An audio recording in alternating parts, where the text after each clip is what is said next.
మన ప్రభును మన రక్షకుడు యేసుక్రీస్తు నామంలో హెవెన్లీ లైఫ్ మినిస్ట్రీస్ తరపున అందరికీ శుభాభివందనాలు తెలియజేస్తున్నానండి.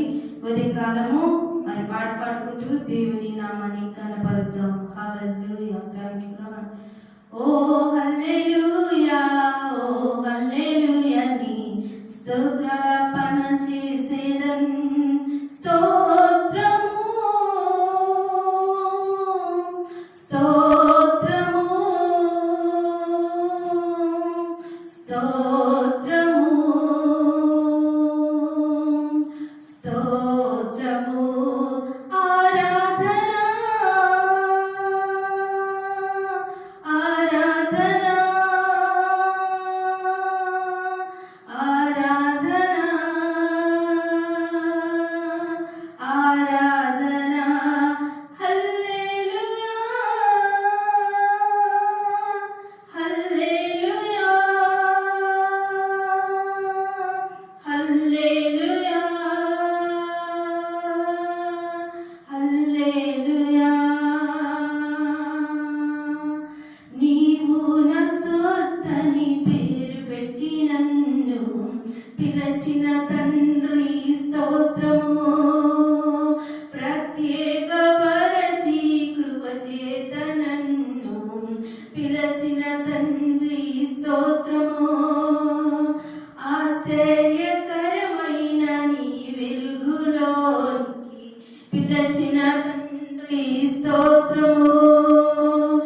ఏర్పరచబడిన పరిశుద్ధ జనముగా పిలచిన తండ్రి స్తోత్రము. స్తోత్రము స్తోత్రము స్తోత్రము స్తోత్రము ఆరాధన ఆరాధన ఆరాధన ఆరాధన హల్లెలూయా హల్లెలూయా హల్లెలూయా హల్లెలూయా హల్లెలూయా. ఈ ఉదయకాల సమయంలో మనము వాగ్దానం విందామండి. సంఘ కాపరి గారు వచ్చి వాగ్దానాన్ని మన మధ్య వివరిస్తారు. హల్లెలూయా. దేవుని నామము మహిమపరచబడును గాక. గలతీయుల రాసిన పత్రిక 3వ అధ్యాయము 8వ వచనము. దేవుడు విశ్వాస మూలముగా అన్యజనులను నీతిమంతులుగా తీర్చినని లేఖనములు ముందుగా చూచి నీ యందు అన్యజనులందరూ ఆశీర్వదించబడుదురని అబ్రహామునకు సువార్తను ముందుగా ప్రకటించెను. ఆమేన్. ఇక్కడ చదవబడే మాట ఏంటి చెప్పండి? విశ్వాస మూలముగా నీతిమంతులుగా తీర్చబడటం. హల్లెలూయా. నీ యందు అన్యజనులు ఆశీర్వదించబడటం. మూడవది అబ్రహామునకు సువార్త ప్రకటించబడటం. హల్లెలూయా. మనము చాలాసార్లు ఏ వాక్యం ధ్యానిస్తామంటే విశ్వాస మూలముగా అన్యజనులు నీతిమంతులుగా తీర్చబడ్డారని, లేకపోతే నీ యందు అన్యజనులు ఆశీర్వదించబడ్డారని మనము వాక్యాన్ని ధ్యానిస్తాం. కానీ నేను తెలియజేసే వాక్యం ఏంటంటే అబ్రహామునకు సువార్త ముందుగా ప్రకటించెను అనే మాట మనము ధ్యానిస్తున్నాం. ఆమేన్. హల్లెలూయా. ఈరోజు సువార్త అనే మాట ఫస్ట్ ఎవరు విన్నారంటే అబ్రహాము విన్నాడు. హల్లెలూయా. మన అబ్రహాము చరిత్ర గమనిస్తే, అబ్రహాము జీవితాన్ని గమనిస్తే అబ్రహాము అంటాడు, అబ్రహాము అన్యజనులుగా ఉన్నప్పుడు అంటే విగ్రహారాధన చేస్తున్నప్పుడు, హల్లెలూయా, విగ్రహారాధన తన జీవితంలో ఒక భాగమైనప్పుడు దేవుడు అతన్ని దర్శించి దేవుడు అతనితో మాట్లాడటము, ఆమె అబ్రహామును పిలవటము, అబ్రహామును ప్రత్యేకపరచడం, అబ్రహామును ఏర్పాటు చేసుకోవటం, దాని గురించి మనం మాట్లాడుతూ ఉన్నాం. ఆమె సువార్త మొదటిగా ప్రకటించబడింది ఇప్పుడు చెప్పండి. అంటే మనందరం అనుకుంటాము సువార్త అనగానే యేసుక్రీస్తు భూలోకానికి వచ్చిన తర్వాత తను చనిపోయి సమాధి చేయబడి పునరుద్ధానుడై తను పరలోకం కొనిపోబడిన తర్వాత అపోస్తులందరూ సువార్తను ప్రారంభించామనుకుంటాం. కానీ పౌలు భక్తులు ఒక మాట అంటున్నాడు ఇక్కడ, అబ్రహామునకు సువార్త ప్రకటించబడేను అని. అలాగే అంటే అబ్రహాము కూడా అన్యుడుగా ఉన్నాడు. అన్యుడుగా ఉన్న అబ్రహాము దేవుణ్ణి ఎరిగి ఉన్నాడు, లేదా దేవుని తెలుసుకొని ఉన్నాడు. ఆమె నీవు నేను కూడా పుట్టుకతో క్రైస్తవులుగా ఇప్పుడు ఉండొచ్చేమో, కానీ మన పితరులు ఎవరు, మన పూర్వీకులు ఎవరు? అన్యజనులై ఉన్నారు. హల్లెలూయా. మన పూర్వీకులు, మన పితరులు ఎవరో ఒకరు క్రీస్తుని సువార్తను విని అంగీకరించి ఆ సువార్త ద్వారా వారు రక్షించబడటం బట్టి వారి తర్వాత సంతానమైన మనమందరము జన్మగా క్రైస్తవులుగా పిలువబడుతున్నాం. హల్లెలూయా. కానీ అబ్రహాము జన్మముతోనే, తన పుట్టినప్పుడే క్రైస్తవుడు కాదు, తన పుట్టినప్పుడే హెబ్రీయుడు కాదు, తన పుట్టినప్పుడే యూదుడు కాదు. పుట్టుకతోనే అతను అన్యుడుగా పుట్టాడు. విగ్రహారాధన చేసే కుటుంబంలో పుట్టాడు. విగ్రహాలు తయారు చేసే పని కలిగిన కుటుంబంలో పుట్టాడు అతను. ఆ పరిస్థితుల్లో, అటువంటి స్థితిలో ఉన్నప్పుడు దేవుడు అబ్రహామును దర్శించి అబ్రహామును పిలుచుకొని అబ్రహాముతో దేవుడు వాగ్దానం చేశాడు. ఆమె ఇక్కడ ఒక గొప్ప సత్యం దాగుంది. ఏంటంటే దేవుడు అబ్రహామును పిలిచినప్పుడు, దేవుడు అబ్రహాముతో మాట్లాడినప్పుడు అబ్రహాము ఇతడు నిజమైన దేవుడని విశ్వసించాడు, నమ్మి ఉన్నాడు. ఆమె అతను నమ్మటం బట్టి దేవుడు అతని నీతిమంతుడుగా తీర్చి ఉన్నాడు. హల్లెలూయా. అంటే అబ్రహాము కూడా ఎలాగ నీతిమంతుడుగా మార్చబడ్డాడు? సువార్త వినిన తర్వాత కేవలము నమ్ముట వలన నీతిమంతుడుగా మార్చబడ్డాడు. ఇక్కడ రాయబడిన మాట కూడా అదే. దాని మొదటి వచనంలో పైభాగంలో ఏమంటున్నాడు? ఎవరైతే వాక్యమును విని విశ్వాసం మూలముగా నమ్ముతారో వారు నీతిమంతులుగా తీర్చబడతారు అని లేఖనము తెలియజేస్తున్నాడు. లేఖనం ఎవరి నుంచి తెలియజేస్తుంది? ఆ లేఖనము దాన్ని నెరవేర్చాడు అంటే అది అబ్రహాము తెచ్చాడు. అబ్రహాము సువార్త ప్రకటించినప్పుడు, సువార్త వినిపించబడినప్పుడు అబ్రహాము ఏం చేశాడు? ఓకే, ఇతడు దేవుడు, సృష్టికర్త అయిన దేవుడు, సర్వశక్తుడైన దేవుడు, సమస్తాన్ని అధిపతి అయిన దేవుడు, అధికారి అయిన దేవుడు అని గ్రహించి అతని దేవుడిని వెంబడించడం మొదలు పెట్టాడు.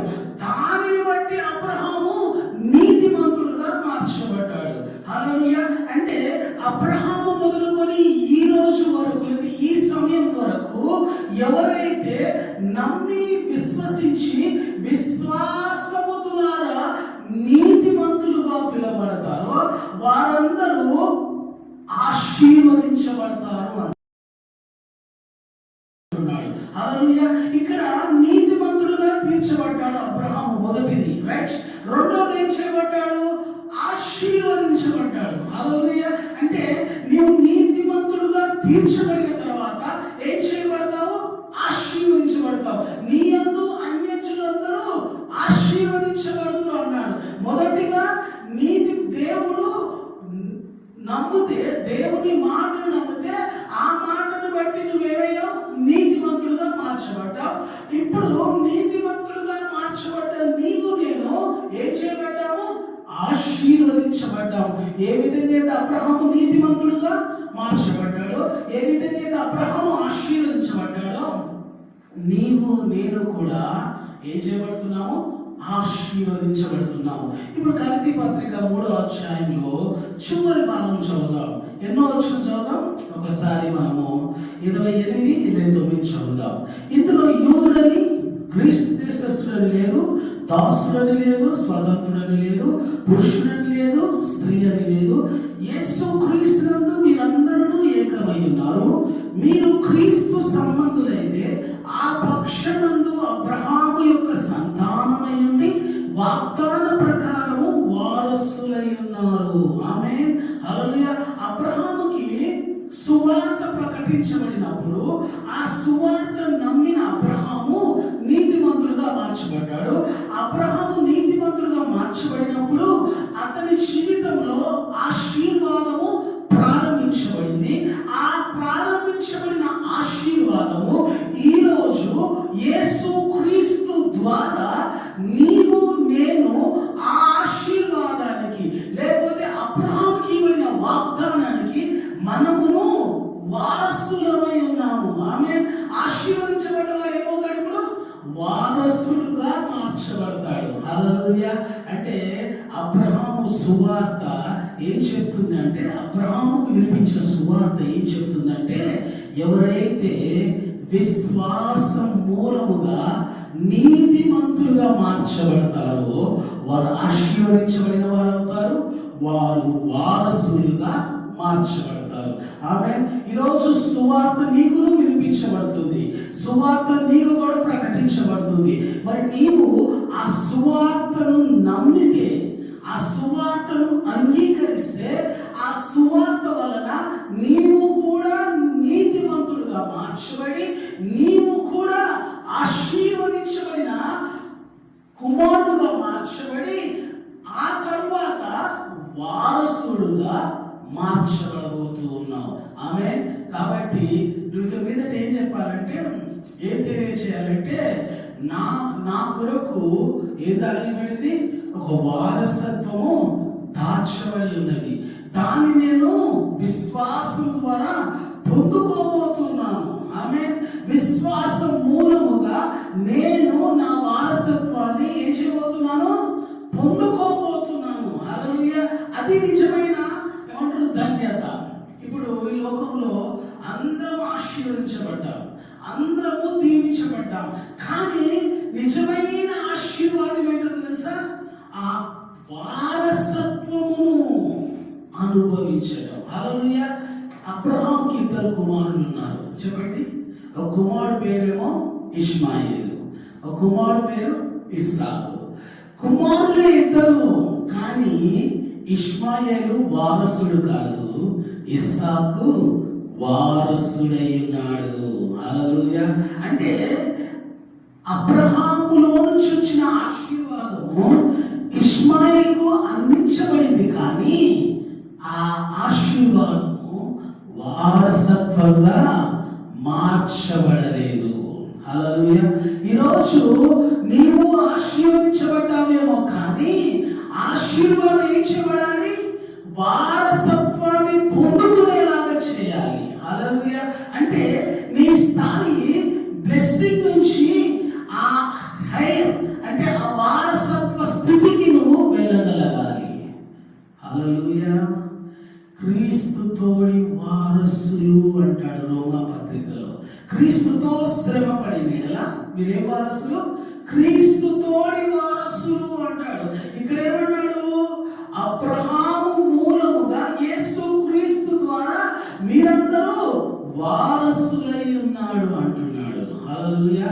అంటే అబ్రహాము ఏ విధంగా అయితే సువార్తను అంగీకరించాడు, సువార్త వల్ల నీతిమంతుడుగా మార్చబడ్డాడు, సువార్త వల్ల ఏ విధంగా అయితే ఆశీర్వదించబడ్డాడు, ఏ విధంగా అయితే వారసత్వాన్ని పొందుకొని ఉన్నాడో, అదే విధంగా మనము కూడా ఆశీర్వాదాన్ని, ఆ వారసత్వాన్ని మనము కూడా పొందుకుందుము గాక.